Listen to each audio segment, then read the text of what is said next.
let Joel and Jeremy get set up too. Okay, today is April 17th.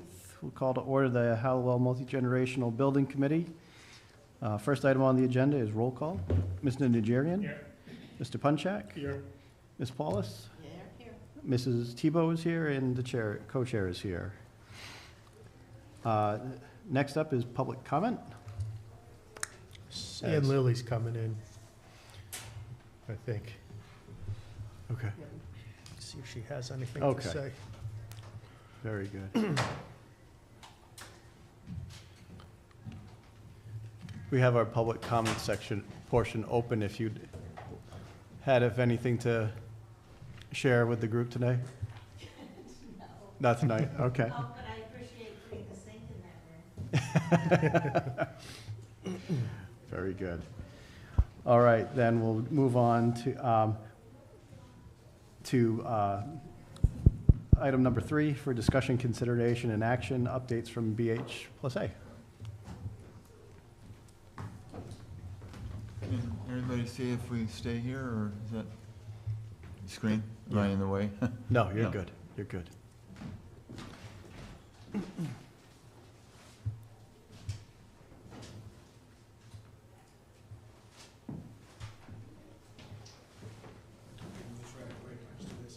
Pardon me? Okay, yeah. Yeah, all right.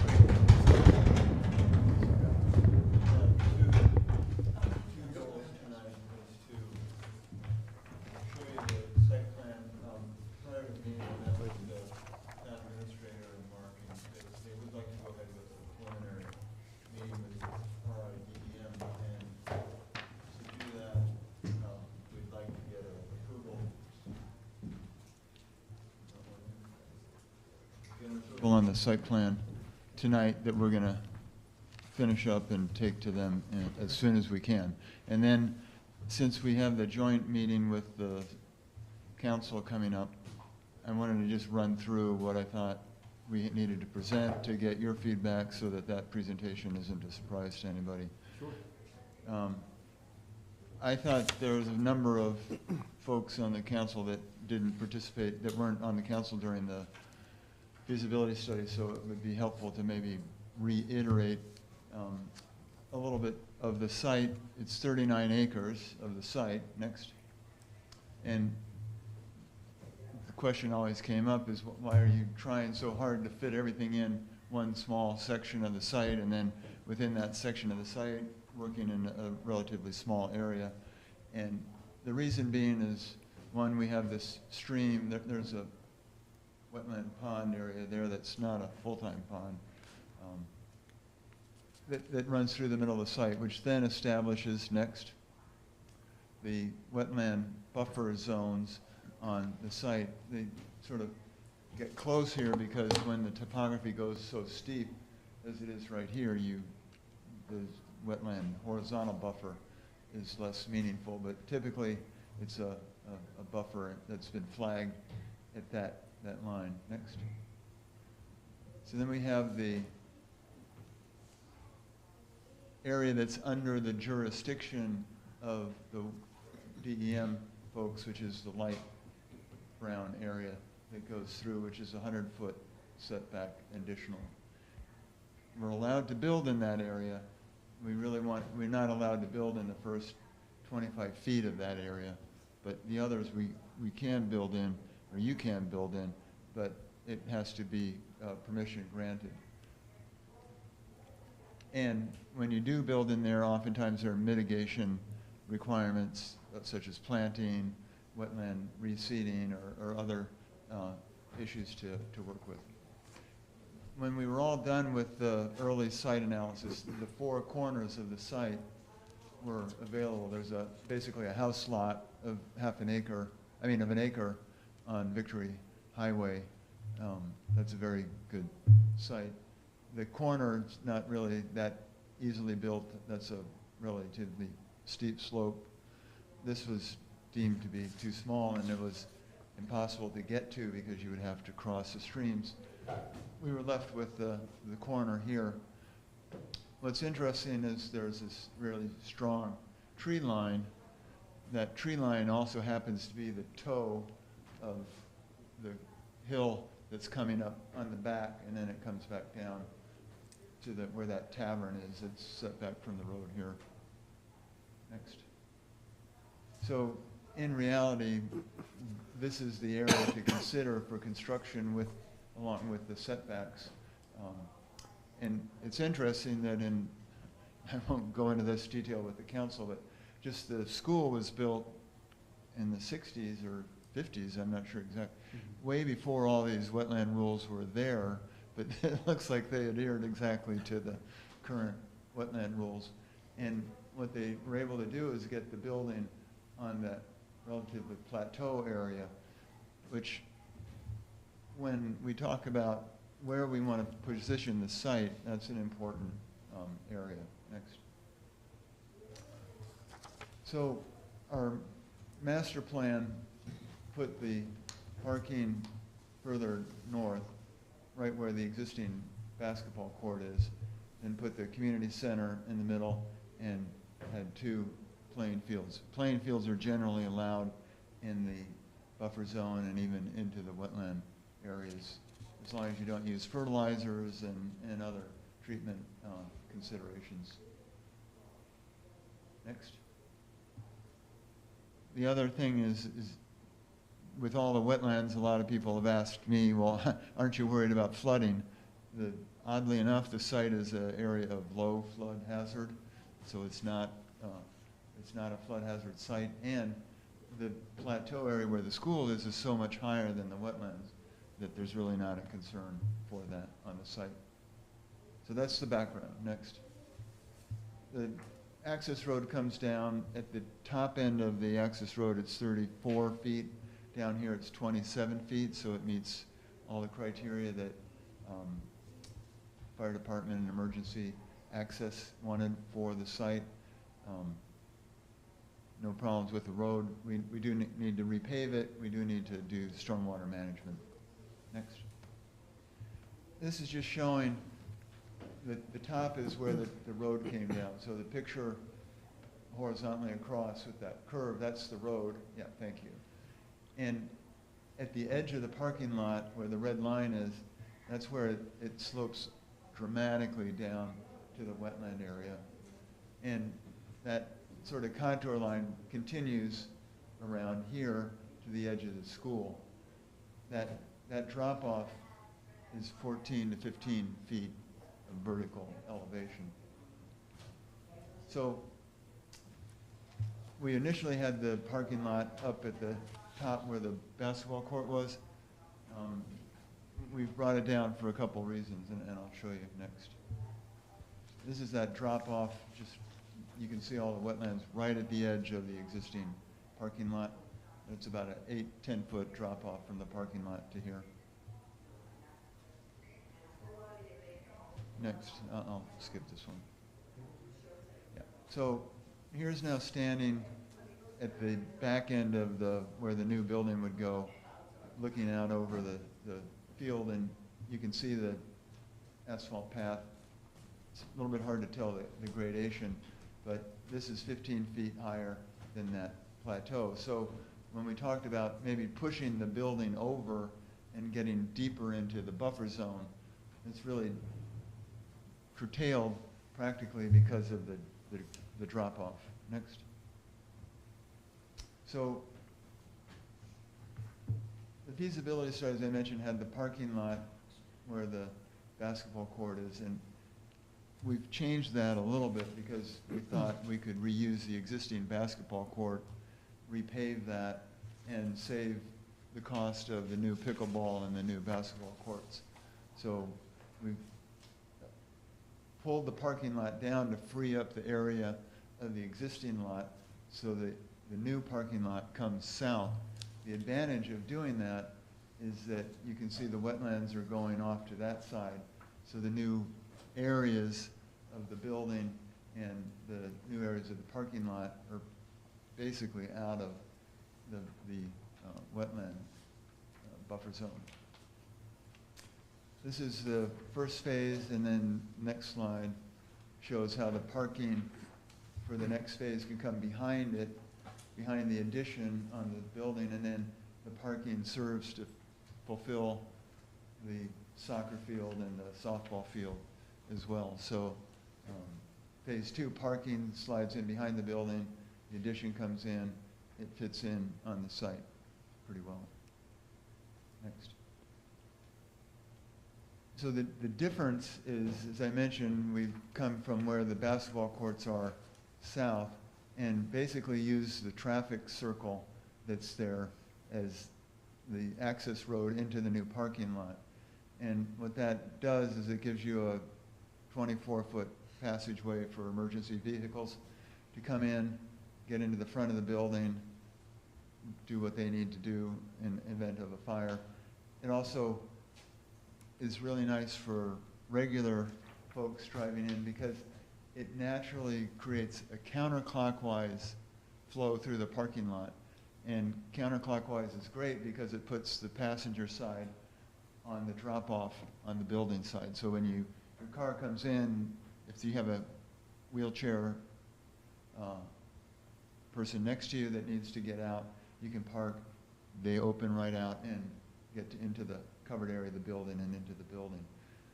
Parking lots that work in a clockwise format, especially in community centers and senior centers, have a lot of fender benders and people just don't pay attention to the side of the road they should be on. So it's very nice, and you can see the area of the dark is the new pavement, but it's basically on top of the existing pavement, and the building, just by virtue of the site that phase 1, the orange, is completely out of the jurisdictional zone. The new building addition, if you ever did it, goes into the jurisdictional zone every slight bit, but it doesn't go into the hill. So I think it seems like there's a lot of effort to thread a needle, but it works very nicely and very tight on the site. And let me show a few more pictures of the site. Next.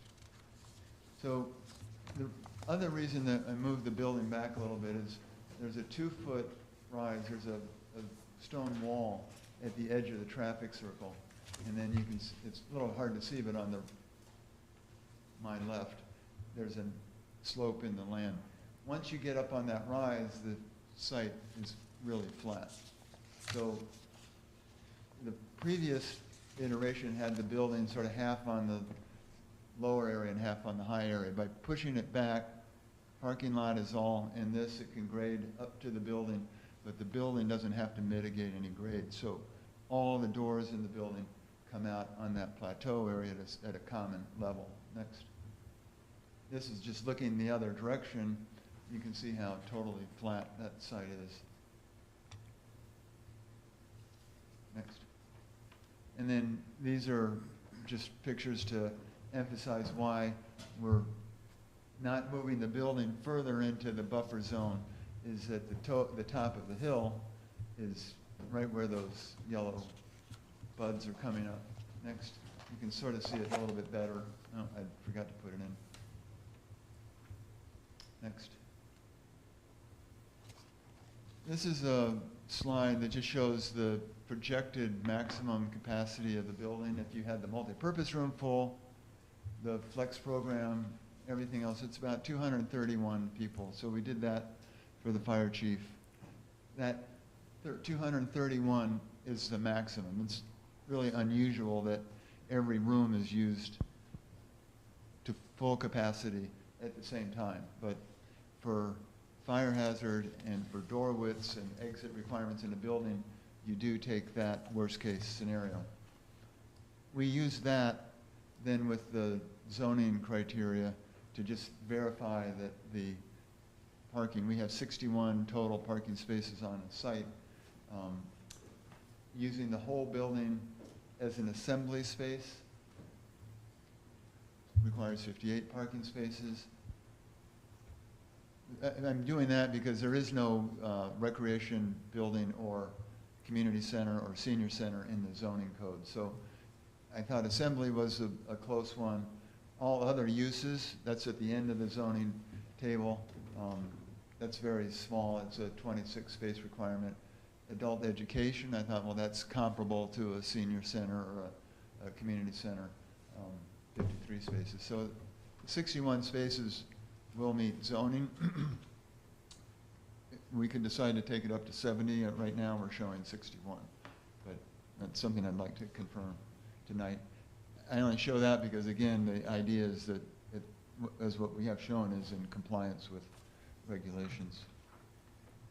As a reference point, Situate has in Massachusetts has a 17,000 square foot building and 72 parking spaces. So this is just now looking from the edge of that plateau. This is where the building terrace would sit for the new multipurpose room. Your multipurpose room looks to the west. The patio is here, and that would be the view, you know, with the lawn cleaned up and that, et cetera. Next. So this is the multipurpose room. That's the glass wall with the view. So that's the wall that's looking out to the big expansive area. The smaller rooms in that are on the, obviously on the back side of the building. We made a couple of changes on the plan. One is move the entry to the restroom to the far corner, which gives us a little bit better seating area for the waiting in the lounge and cafe area. We have the family restroom first, but we got the other two doors for the other bathrooms up closer so that people coming from the multipurpose room, if they're in a walker and use the regular restroom, it's not really a long walk. The doors used to be for at the bottom. There's a water mechanical with a door to the outside, so if I don't think we're going to need a water pump, but should we need a pump, the fire department likes to have a door from the outside so they can come in and shut it off if they need to or turn it on. We had it here because we were going to put the fire connection on this corner of the building too, but I think the fire chief would prefer the fire connection to be up where the hydrant is by the basketball court. If you put it in there and then come to the building, you don't have to worry about where the Siamese is for the fire truck to plug in. When phase 2 goes in, it'll be off on the edge of the site. The kitchen has a serving counter here into the large portion of the multipurpose room. It has a serving counter out to the lobby if you want. We adjusted the offices, and then that red line shows where the add alternate could be. So the 6600 is showing the full footprint. If we take those two rooms out and the circulation, it's about 800 square feet. So it takes it down to about 5,800 square feet. The one issue, the door to the kitchen is here, and then there's a door out the back that gets you to trash and deliveries, and that basically we don't want to bring trash out through the lobby. So it's primarily a trash exit. But we don't have a corridor that gets to the kitchen without going through the multipurpose room. I have this in a lot of community center kitchens, really something to make sure you're all comfortable with. It saves a lot of circulation space, but we can accommodate it either way.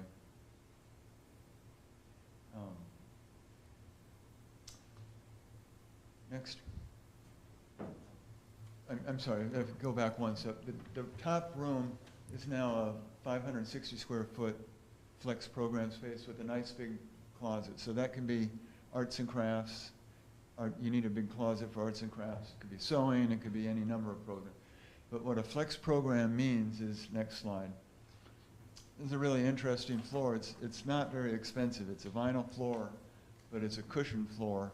So if you want to do a dance or a Zumba or a light aerobic exercise, you can do it on that floor, but you can also put tables and chairs on it without it dimpling. So it's in between a really sprung athletic floor and a hard vinyl or wood floor.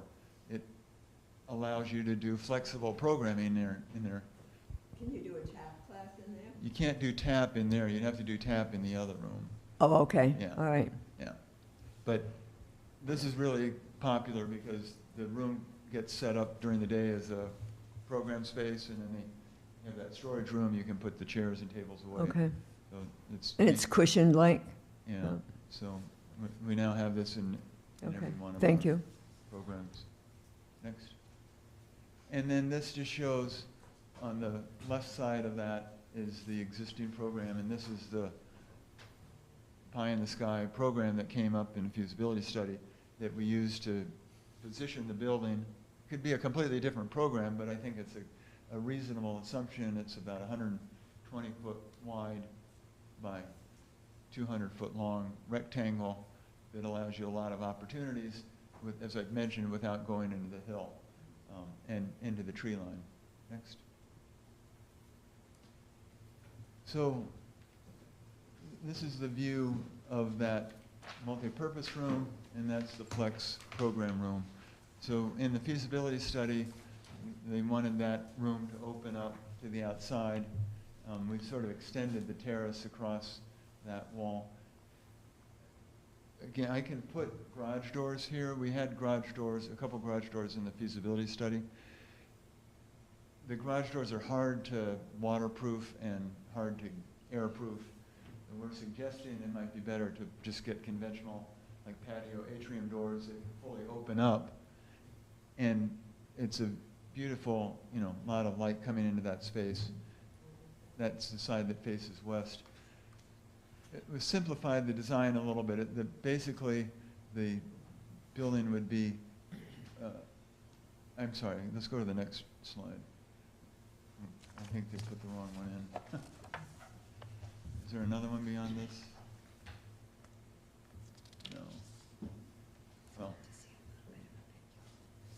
then, let me go back to that. What we were, I'll have to send it to you. Someone changed the elevations after I left, and Jeremy brought down we're trying to simplify it, that where area that we had the brick, we were thinking that's going to be a costly item. Maybe that's not so important to do brick. It's probably, if you do it, it would be more beneficial to do it at the entry, to call out the entry as something special. The idea was that the multi-purpose room would be a special color, because really the money on this building is being put into these beautiful windows, a higher ceiling. So the building that's the kitchen and the bathrooms, the offices, that's just a white, very simple design. And then the multi-purpose room has an opportunity to stand out a little more prominently. I think it shows up better in the next two slides from here. Next. Next. So here's what it looked like in the master plan phase. What I didn't like about this, and I think we solved in this last couple of weeks with the town, is that you were coming in sort of in the middle of the parking lot. By having this road come in at the end of the parking lot, the circulation is much nicer and the parking is much more efficient. Next.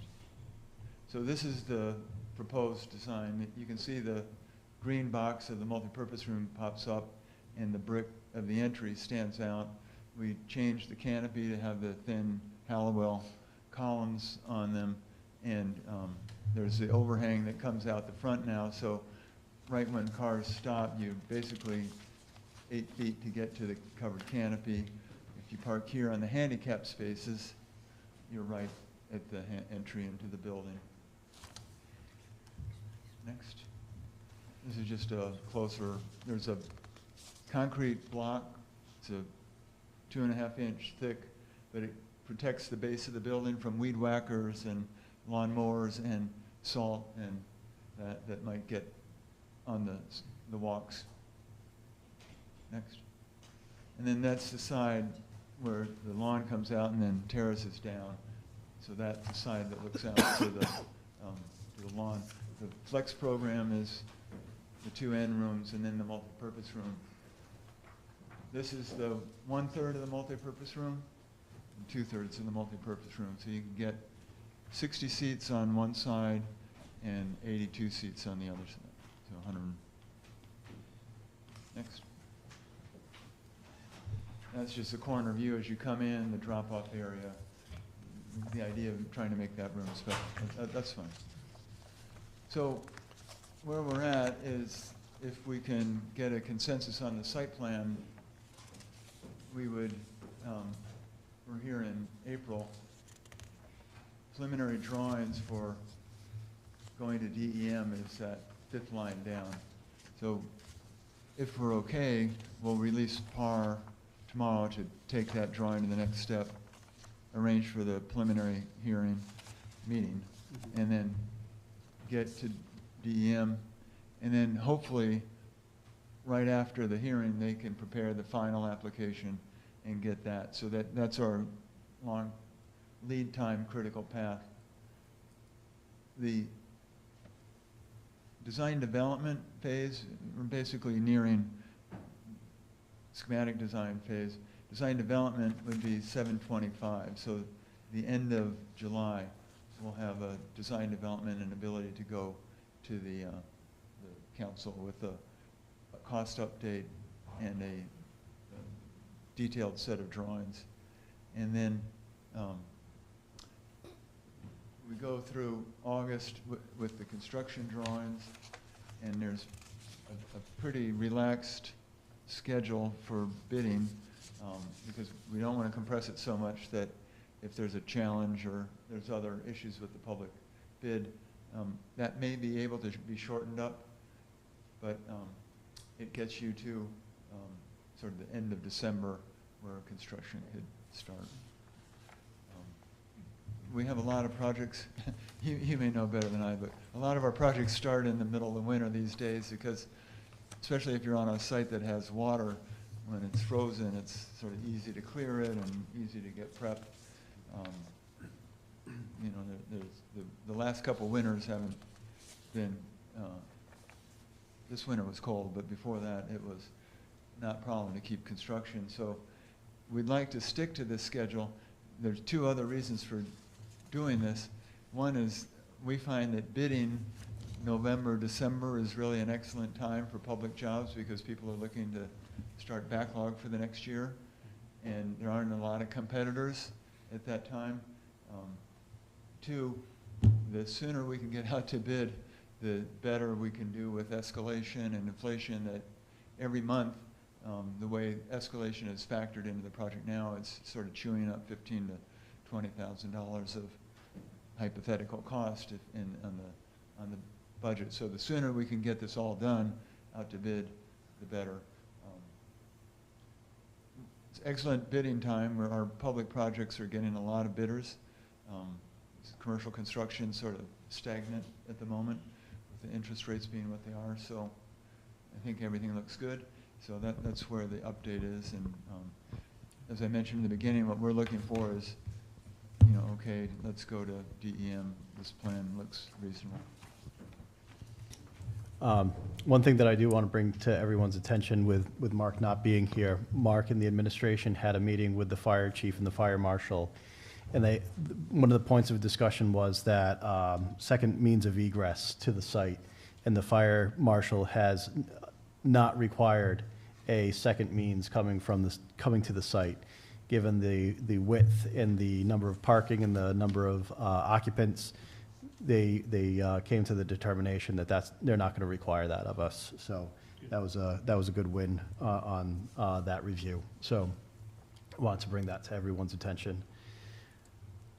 Based on the presentation that's been given, is there any comments or questions from the board?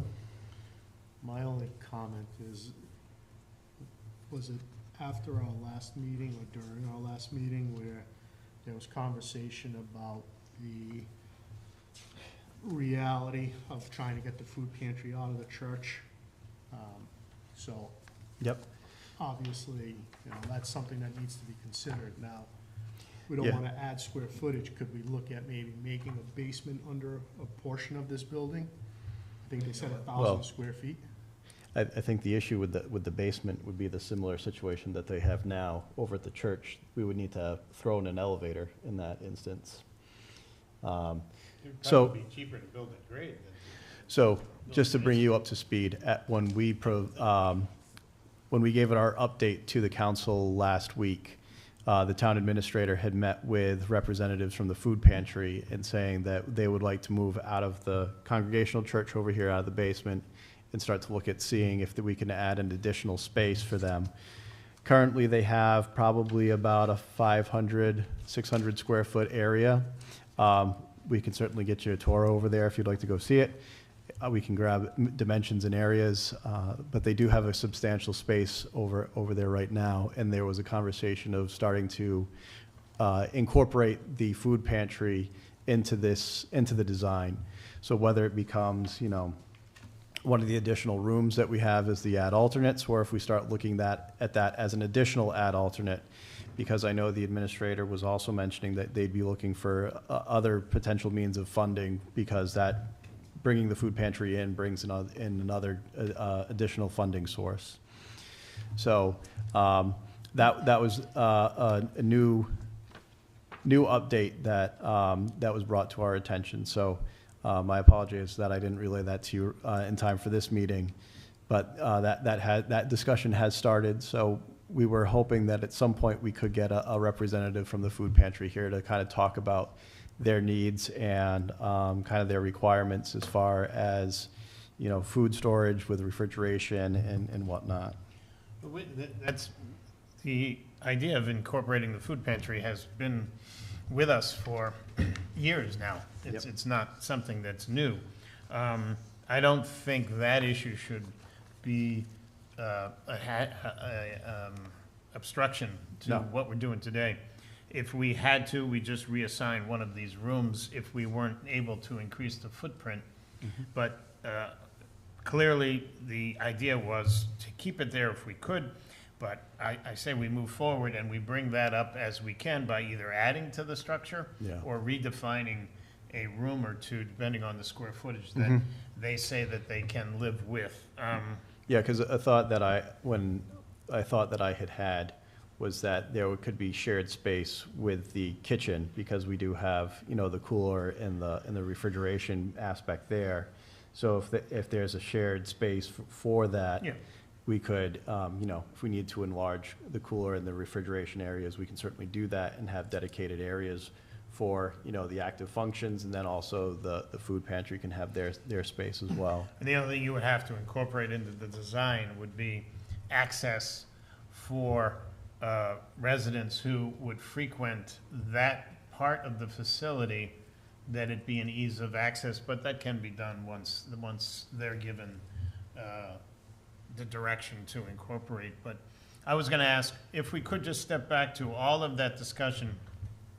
I love what I've seen, but all of that discussion vis-a-vis location, relative to setbacks, relative to the preference of engaging the DEM and not engaging the DEM, are we at a point with what you were going to present to the council that doesn't compromise the design and functionality and minimizes infringement or engagement with DEM? Is that where we are? And I think it's the most cost effective, because we're building on the flat, you're able to reuse existing paved surfaces, albeit milled, and we don't have any basically retaining walls because we're not pushing Yeah.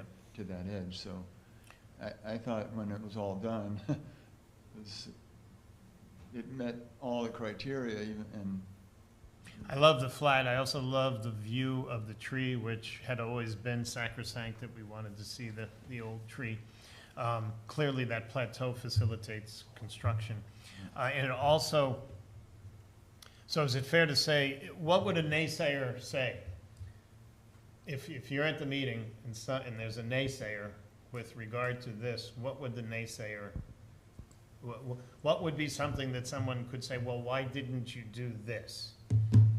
Is there such a thing, or are we really confident that what we did achieves all the goals that we had in our mind? I think it achieves all the goals. I think the one naysayer might be the abutters. We're on the east property line, and there is sort of a little clearing in the middle where where the path goes up to the, I can't remember the name of the street, but from the elementary school had a path up to the neighborhood, and, you know, those neighbors will look down and see they used to see the school. Yeah, but the activity, the greatest level of activity is buffered by the structure. That's correct. Okay, so it's, So I don't, the visual impact is what it is. Yeah. It can't be, you have to accept the fact that it's a property that's gonna be built on, but the noise will be buffered by the structure. Okay, and is it, one quick question, should we go to the DEM with the wish list plan? And would they grant that as potential, or would you have to go phase 2 and 3 if it ever were to occur? Is it more proactive to include it in the initial review? I think we can show it to them, but I think it doesn't make sense to permit it because the permit would expire. Expire. And you'd have to go back again, so. But at least you could get their feel. Yeah, we can It's do that. easier to renew a permit, Yeah. right? You can go and renew it for a couple of years, so. Yeah. Well, I would- that's a good point. I would say, like, show the field, show what we want, and then it's permitted, and then if we need to get a renewal, we Well- get a renewal. It's a lot of work to permit a building that you're, I mean, you have to do stormwater, you have to design the building, you have to, I'd prefer getting their feedback on whether it's feasible, but I think we should focus the permit on phase 1. 'Cause if it's otherwise not we a have to viable engineer a option at parking this lot, point, we have to yeah. do the grading, we have to do the stormwater for the phase 2 And unless parking we're lot. close to reality, it's not worth the additional Well, expense. it's just, it would be a lot of work for par. Yeah. What about like the baseball field or, you know, those fields being in that buffer area? I think you should show those. Yes. That's a good question to follow up, though. Are we incorporating the perimeter, the recreational, as part of this submission to the DEM, or is that a secondary submission? Well, that was envisioned to be a secondary submission because I don't know that the fields were, you know, they're part of the master plan shows that they're feasible, but they haven't been funded. I think that the walking, you know, creating a walking path needs to be part of the design. How that gets implemented is a question, but the path is important. Quick sidetrack, but it's relevant. The $1 million, at some point, are we going to engage as to what the design costs would be to incorporate the $1 million into the general scope of the work? Or is that something that we have to reopen a new book with the council on? I think we just need to touch base with the administrator on that. Okay, I mean, I think, I don't want to slow the process, but it might be beneficial for us to know, and for the architects and engineers to know, that if that is going to be in play, the sooner we know so that they can overlap or integrate their design, that Yeah. might be beneficial to all parties and save us money in design if we know that that work is going to be funded. Or if we're just gonna, in that instance, we can design to the money we have. Right. I mean, if $1 million only gets us X, then we just build X. I think that mentality is different than the building. The building, if we want X plus, then we need to get the plus. Can we, cost of the basketball, pickleball area be? However part of that? far the $1 million will get us. So I was hoping that could be pulled off the building costs because, Well, because technically it's in the budget now. right, but it should be in the site budget potentially. Correct. And that would be advantageous to everybody. Right. And then, Oh, good. I like personally, I like the elevations. I think they took a lot of our observations from the previous meeting and incorporated it. I think the roof line, the shed, I think it blends in nicely. The quote Halliwell canopy has a definition to it. I think at this stage of the game, I would fully endorse what I just saw, pending the nuance of where we put the food pantry. That's just that we'll find that as that need presents itself and better defines itself. But and if we're also at a position where we're at the path of least resistance with the DEM and we haven't compromised on the design integrity of the building, then I think that we're ready to go. is the option of, I have a project where we built a small garage for the food pantry, just simple detached garage. It's inexpensive, and then the advantage that they felt it was is that you didn't have to enter the senior center to go to the food pantry, which some people have considered a stigma to go to the Yeah, food sensitivity pantry. to that. Well, that's an interesting point, and there's some merit to that. I think Right. there's a lot of merit to that. Yeah. Well, I don't want to speak for our co-chair here, but I know she has said in the past with putting on a food pantry that we would be getting built-in volunteers, because there would be people staffing this center as well. So that kind of serves, serves two purposes. So that's always a added benefit there. And I guess the other option to consider is what you said, put it part of the kitchen, because then you could have a rear access to the Yep. food pantry and not have to go into the building. Mm-hmm, mm-hmm. Did And then there's- did you want a motion, or what did you want? Well, no, I was also just going to make a couple statements too, because then we also have the community garden that can access both of them. Yeah. It really starts to pull in quite a few different components of this that we've been working forward. I was just going to state that what we've seen tonight is great. It checks all the boxes that we've been working off of and working towards. So as Joel said earlier, we've really, you guys have really threaded the needle for this site to kind of balance out the budget, the list of requirements that we've had for the building, and, staying, keeping as close as we can to the boundaries and the setbacks and everything, but also, paying some sensitivity to the other areas that we're looking at keeping. So for once, I don't really have that much to say. I just wanted to make a point that the community garden and our volunteers have talked about doing classes for anyone, but food pantry people, showing them how they can prepare their vegetables. We donated probably over 300 pounds of vegetables last year to the food pantry from the community garden. So having it tied in with the kitchen and being able to bring the produce in and maybe wash it or something. We were hoping to get an outdoor sink for doing that, because the water goes right back into the garden. Yeah. But tying the food pantry to the kitchen and to the garden would be a real benefit to everyone, I think.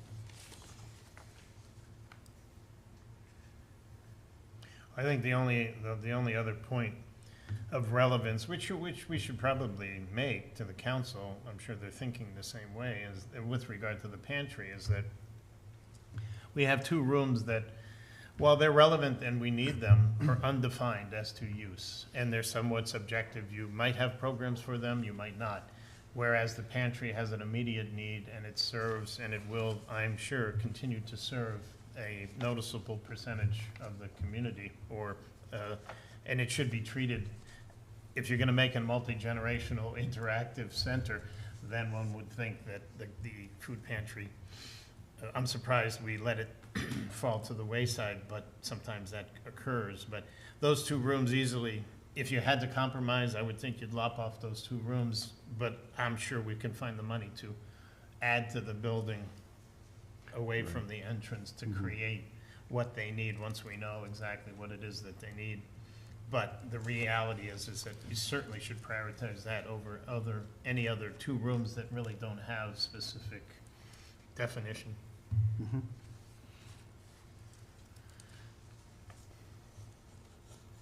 Did you make a motion, or no? It's up to you to just. I think because what you're looking for is just, a thumbs up for the preliminary plan. And then, like we discussed at our last meeting, we would,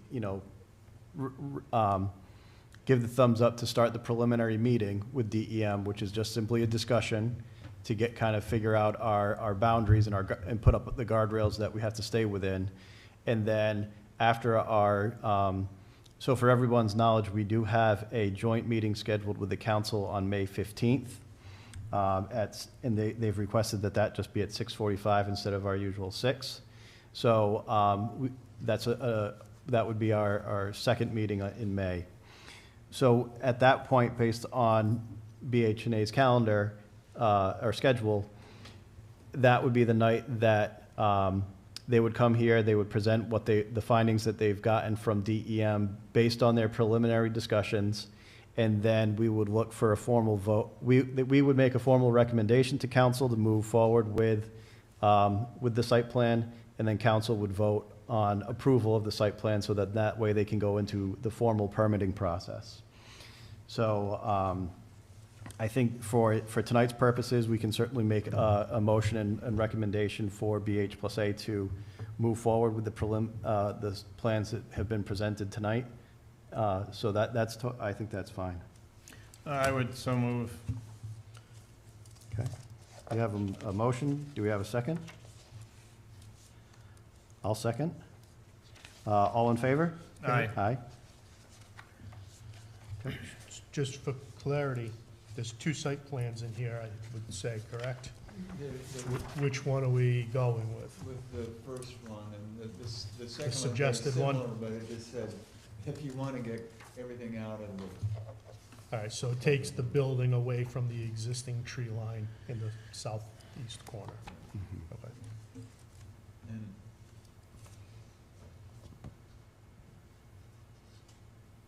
Oh, that's this one here. Okay. The other thing I would also caution is that I think when we go to the council on the 15th, maybe we just need to all be of the same mind and understand that when we communicate to the council, that we keep focused on the priority and the goal of that meeting. If the goal is not, whether one door is opening left or right, but the concept so we can get to the DEM and jump the biggest hurdle that's in front of us now.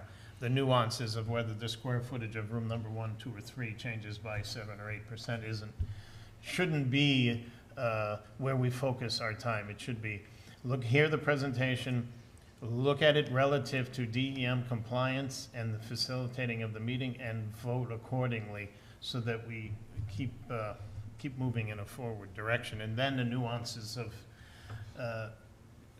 rehashing floor plan layout can be discussed further down the road. Yeah.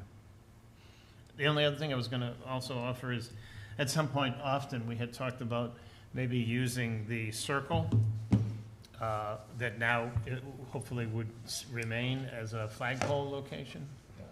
Okay. I can get that in a minute. While we're on the council meeting, Mm-hmm. is that too much detail? Are they not interested in that, or the justification, or should we just present the scheme and not raise all the I would present the background? justification, because I was the naysayer up until this point. You've convinced me that, you're comfortable, you feel that this layout is the best use, the best path forward.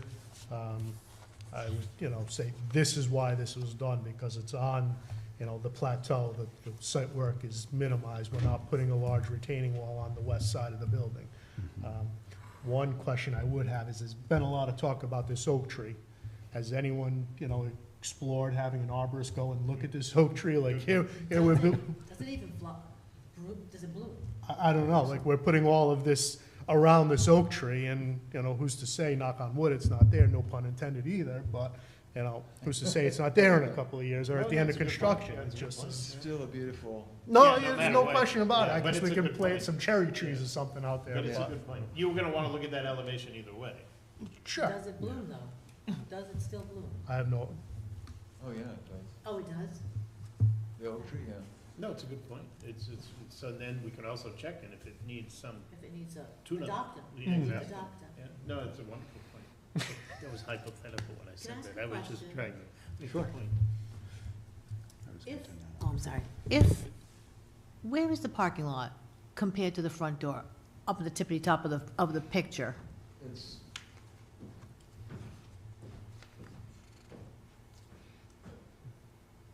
right at the front door. So see the orange? The orange is the front door? So there's Yeah.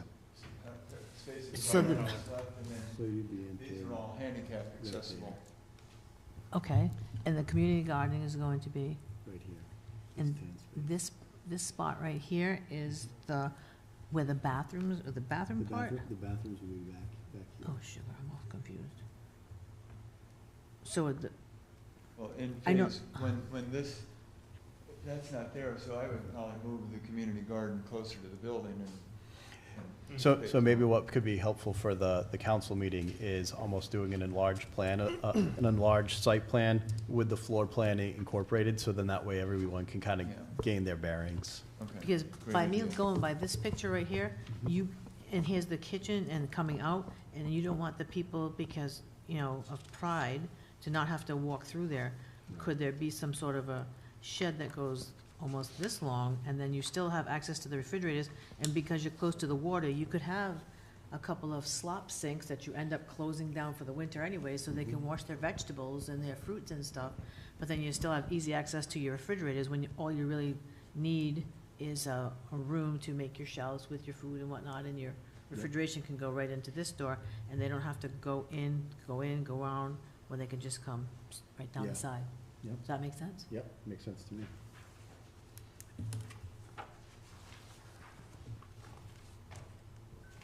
I'll sketch on this one because I messed up this one. Yeah. So it's almost like you Yeah, just have a extend it a little bit, just have yeah. a corridor, and then maybe back here A room, is where the food pantry Yep. is. We have another corridor, so people can come in through that way. come in through that way, get to the but, food pantry. and you have the water, the existing waters are already running here from the places, Yep. from the bathrooms, and you'll be able to wash your vegetables and stuff and Mhm. get your chores done. I'll send a sketch for you. Okay. Any other comments for Joel and Jeremy this evening? So, before we let them be on their way, I think you guys are far enough along and have enough information from us, maybe for the council meeting, just dashing in a potential location for food pantry. I don't see a need to have you guys come back in 2 weeks to give us an update. I think that what you guys have presented this evening there's been a lot of information. It's all really good stuff. And I think this will be right in line with what the council's expecting to see. And it will certainly show them the progress that we've made over the past, month and a half since we got started, and give them a good idea of what is going on with what we're doing. Was there anybody else object to that? I don't object. Okay. Okay. So then why don't we plan to see you on the 15th? And then if there's any questions that come up from this committee, we'll certainly send them along. And then, again, if there's any questions, certainly email through with Mark and Scott and Linda and myself. And we'll continue our communications. Perfect. We got a meeting to get everything sorted out Great. this afternoon. Okay. Scott and Mark and I. Fantastic. Good. All right. Thank you very much. Thank you. Can I send you the thing tomorrow? Yeah. I was going to tell you both, I have a handful of USB drives from you guys, so if it's easier, just shoot me an email with it, and that's just as fine. Save yourself some USB drives. Okay, I appreciate it, though. thank you. Thank See you. ya. Okay. Next item on the agenda for discussion, consideration, and action was room programming and activities. Mrs. Tebow had asked to put this on the agenda so we could just kind of start to determine what functions we saw each of those rooms starting to serve as we move forward, to give everybody a good idea of, okay, what does happen in a multi-purpose room, what does happen in a flex or program room or activity or small conference room. Given that she's not here, she's had to excuse herself for the evening, I would just say that we table this and then we can continue that discussion. that's okay with everybody else, unless they had thoughts on wanting to start to define some of the elements that, or the going-ons that go on in these rooms. I don't know that there's no reason to discuss it now if she's not here, but isn't this something that's just going to evolve when we start to engage the various community organizations? I don't even know how it is that you would define it without reaching out and saying, okay, who needs to use the activity room? What group are you? Yep. And/or is the town willing to rent the activity room on a given night to some outside entity? So, I mean, it's, Sure. So then maybe what we can do in the interim is, Mrs. Tebow and I could reach out to some of the other town committees and boards, see what, see who has has interest, and see, you know, I know Mrs. Lilly here has shown quite a bit of interest in, you know, utilizing a couple different rooms for activities for Parks and Rec. So I would also just, you know, extend that invitation out to the other towns and boards, because we do have quite a few. yeah, and then actually, with that in mind, the burden, not the burden, but the impetus that should be put upon those groups to be creative, look at the drawing, and come to us and say, this is how we would envision using room A, B, or C. And let them do the work to say to us. And then the council can see, okay, yeah, we have 7, 8 community organizations, and they've all shown noticeable interest in using the rooms. Therefore, you're going to get their support either when you need the vote or when you need the fundraising. But if we go to them and just keep giving them stuff, of course you're going to say yes. It doesn't mean we're going to say no, but make them use the initiative and come to us and say, yeah, this is what we're thinking. I just think it's, you engage them more that way, because now they have a vested interest in Yep. their thinking. Is there Girl Scout groups in this town? There is. Yes. Are they gonna stay at Scotter's Hall too? Or will they move over here, you think, That's a good question. you know? Yeah, I know, Ray, you're working on trying to get some monies for renovations to that building, so perhaps when this one is complete, that building can get renovated for what they need, and, you know, they could utilize the space as on an interim basis, or, you know, vice versa. Okay? Then if there's no other further discussion on that, this is a continuation of our last meeting for discussion, consideration, and action, our fundraising options and sponsorship tiers. I took a stab at creating our own levels here. This is certainly up for discussion, not anything set in stone. I wanted to put this together to start to think of how we could define a few other things, but this is as far as my brain has gone on this. No, I think it's nice. I mean, it's a footprint. The numbers are reasonable, you know. I don't think if we, $100,000 donations are gonna be nice, and we certainly have businesses and possibly residents who can afford north of that if they want. I think the question, so what I would envision is a placard, a large placard that goes in the lobby that has the raised letters of the John Slater. And then it shows indication, and then underneath it is the name of any corporate donor, any individual, either with the specific dollar amount they gave, or under the designation that that's a minimum of $100,000 donation. Mhm. So and that pantry, the entrance is so large that you certainly could get a big enough plaque to put it on the wall. And I think it's probably a nice testament to all of these people. I guess you just need to make sure that we don't leave anyone out who mistakenly should be on there. Right, and that was my that was my attempt. I was looking at, you know, currently the schools have quite a different number of buildings and areas named after prominent educators that have been through town. who all contributed in one way or the other. So then I was looking at, you know, obviously John Slater, the founder of Slatersville and everything. We also have Dr. Harry Halliwell, who the namesake of the original school was named after.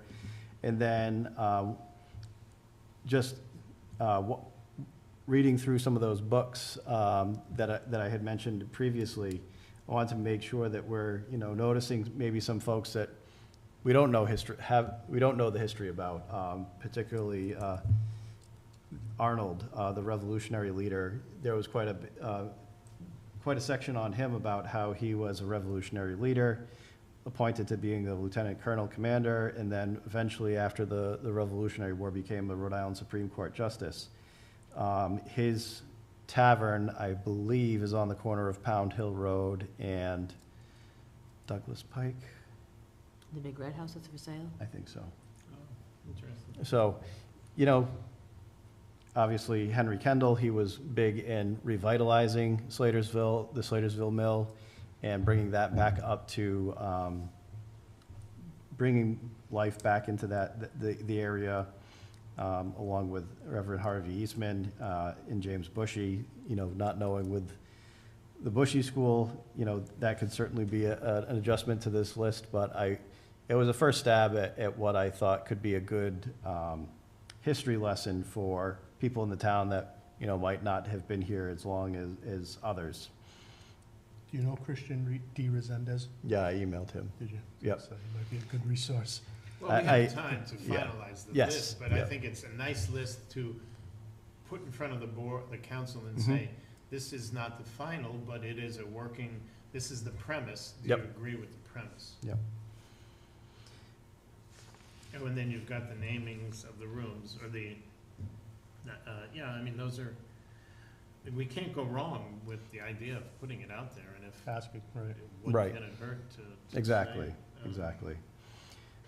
So, and then, you know, I've heard comments about, and we've talked about having the dedicated patio bricks. We can certainly incorporate that fairly easily. And then the other thing that we were talking were the dedicated benches, and those could be, you know, located anywhere throughout the property, Mhm. whether it be on the walking paths or up against the building, near the community garden. Once that design gets Right. going. Yep, so there's a tremendous number of opportunities for the ability to donate. I mean, I see that potential corporate sponsorships, I mean, in my mind, the greatest dollar value in total Mhm. should be from the corporate. I mean, it'd be fantastic if private residents, and we do have some very wealthy residents, and some are brand new to the community, but I think corporate is the first and the easiest. And that's what I was wondering, I know everybody frowns on the concept, but should we consider the idea of getting a consultant from someone who specializes in fundraising that would at least give a proposal to, you know, facilitate the brochures and the procedures and the whole method, the marketing, because if each member, for example, or if a subcommittee goes to a corporation and, you know, it's not a consistent message, or the drawings that are presented are not consistent, and the brochure and the pamphlet's not consistent, it's kind of money well spent. And even if you had a mailer, you know, you have the brochure, you make a fundraising brochure in addition to having whatever public meeting we would have where it's almost a campaign solicitation meeting where we have a presentation, we have all of the big slides, and we do some renderings, and you have people who at that point, you know, we don't. If you want to give $50, you give $50 if that's what your heart and your financial wherewithal. Anything, $3 from a young kid who looks at his mom and say, boy, that would be fun to play over there.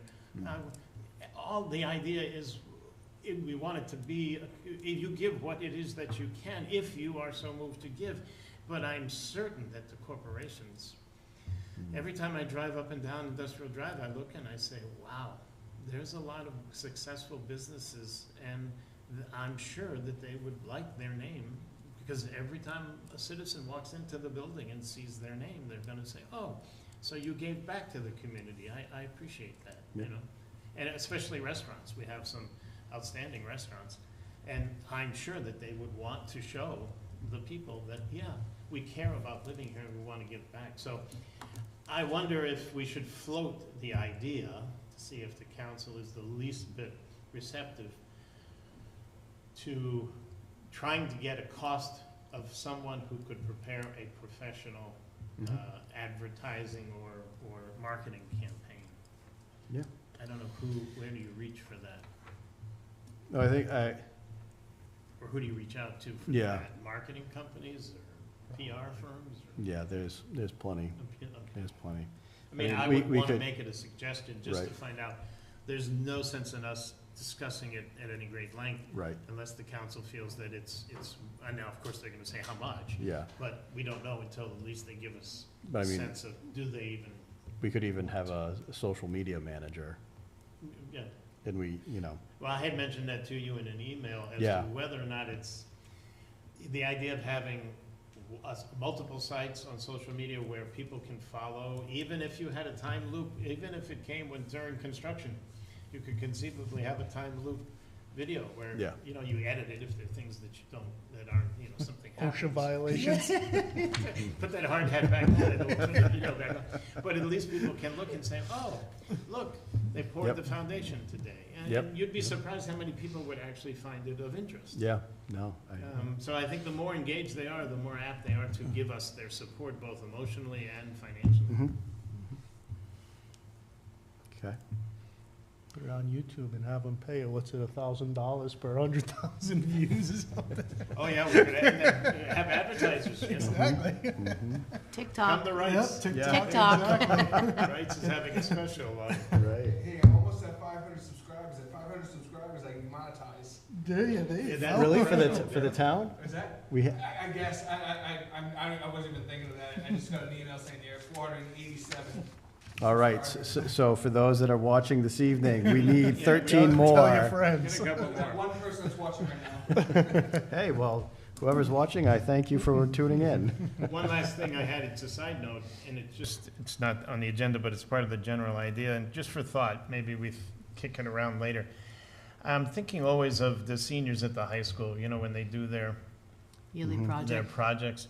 And I'm thinking, you know, whether it's a specific senior or some, or even if it's a group within, you know, seniors, what, is there a way, maybe the administration can think of a way where we can engage them Mhm.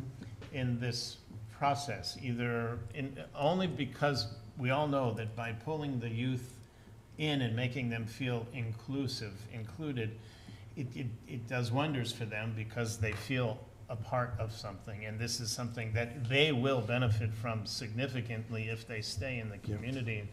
Whether it's a senior project, which would be fantastic, or if it's a group within the school that says, you know what, maybe we can help and participate in this way. Yeah. I'm thinking the bricks, you know, Yeah, something that would be easily handled, but give them something of pride that they can assign to it. So, I don't know, give it some thought. Maybe if you think it's worthy, we can yeah. kick it around. I mean, when we had done our initial survey, I had sent the link over to the lead counselor over at the high school, and he just distributed that to the entire population at the high school. So that's, we Oh, good. got a good balance Yeah. of survey responses that way. So I can, that's right, I can that's reach right. out to him as well. It might be. Maybe if a brick was, every senior has to do that project, I right? believe so, So if yeah. if a brick was $25, try to see how many bricks you can sell as your senior project. It can, the 25s can be on the outside of the Mhm. rim, and then you just get bigger until you get to the middle. I Yeah. don't think that senior projects can make money. No monetary Okay. issue, Granted, it would be donated, but there's definitely something associated with the kids Right. selling Hmm. stuff for their senior projects. Okay, oh, so it's like my grandson graduated from North Smithville. His thing was the Barville Backpack Program, where he asked for donations for food. We had 6 truckloads to bring up to Barville to fill all those backpacks. So, I mean, I guess you're right, it's just what you can bring in, maybe, I don't know. Yeah, Something- there's definitely something about them making money on it. Yeah. Maybe, if the money's being donated, that If would the be money's being acceptable. donated to a, Yep. Yeah, it's a towards the nonprofit brand. entity, Right. so there Right. might, maybe that's a caveat in the rule. Yeah. I can, Would I suggest that perhaps not looking at current seniors, You can't, but looking at juniors. graduated from Halliwell, so the class of, I don't know, 2000 or whatever, that maybe they could ask. Because so many people came out and said so much about Halliwell as a school when those buildings were retired, Mm. how much it meant to them. And perhaps maybe listing things like I don't say a wedding registry, but if the group wanted to raise money for the front walkway, say, oh, that's $10,000. Nothing. Or if you wanted to go to a donor to pay for the kitchen, so you might be going to Mondelez or to somebody other who's associated with food, that they would have their name over the kitchen. Mhm. So you're naming a room, not necessarily, not, something that would tie them to it. If you were looking for a room for health, you might go to CVS. Sure. So, besides the tiers, you could, give them naming rights to rooms or. Yeah, that's one of the things that we're looking Yeah, at as that's well. on the list. Yeah. All of the rooms. But it's something that ties to their corporate strategy of their identity. Yep, yeah. They would be more likely to do it. Mhm. The only other thing that came to mind, think about it, because it may be beneficial to the council, and maybe they have the vision, some people can envision, some people can't. I had the thought of staking out, not every corner, but having the surveyor go to the site Mhm. and stake out the basic footprint of the building. Yep. The only reason I'm saying it is that you and I, the three of us, and even Carl, I mean, we're in it every day, so we can envision it, but many can't. Right. I'm wondering if it would be worth, if we knew what the cost would be for the survey crew to go out there, but you flag the four corners of the building and maybe the entryway, and bring the council there, if they think it's helpful, so they can actually stand inside the footprint of the building and because now we're talking about theory and not reality. Yep. And it's, sometimes for some people, it can have a significant impact when they can actually visualize what it is that you're telling them. Right. So, think about it, I don't know if it No, would be I've- worth the survey cost to do that. Or I mean, we can just to Do it me, yourself. rough it ourselves, If we had a reference point. Ask Ray to have his crew go down and, cut down the area that's General, the general zone of it, then I think we can stake that, I think it would be beneficial. I think so too. I've thought of that, especially with reaching out to, not just the town council to understand, but also for our sponsorships and The average donations. person, yeah. So, we leave the stakes in the ground and, people can go at their leisure and be like, Yeah. oh, okay, this is what this would be like. Mhm.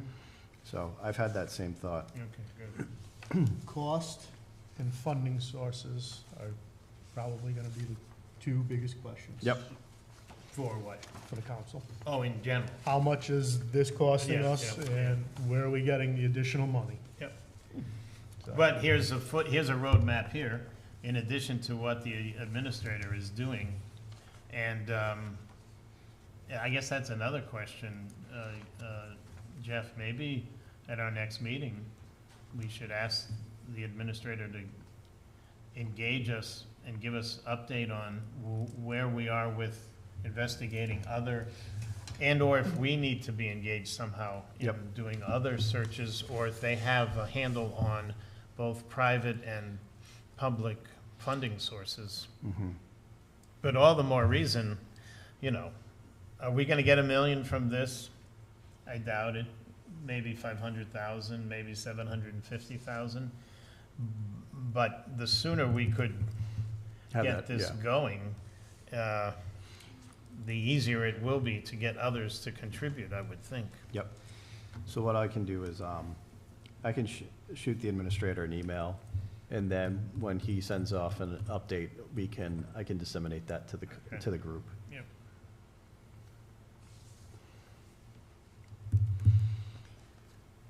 Okay.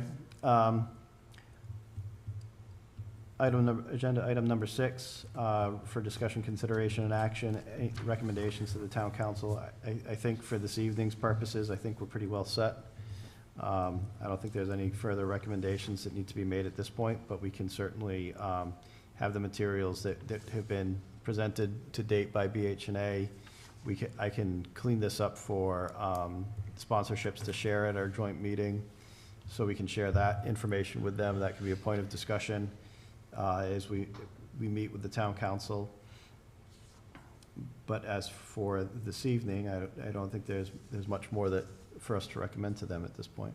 The only thing is whether or not they would be inclined to at least look at costs for a fundraising consultant. Yep. So I think we can have that discussion with, at our joint meeting, kind of get a feel for their appetite on that.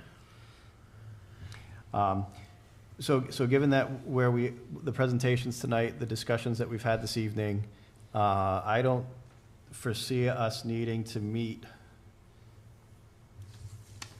prior to, unless anybody has any objections, I don't see any need to meet for May 1st, which would be our next meeting.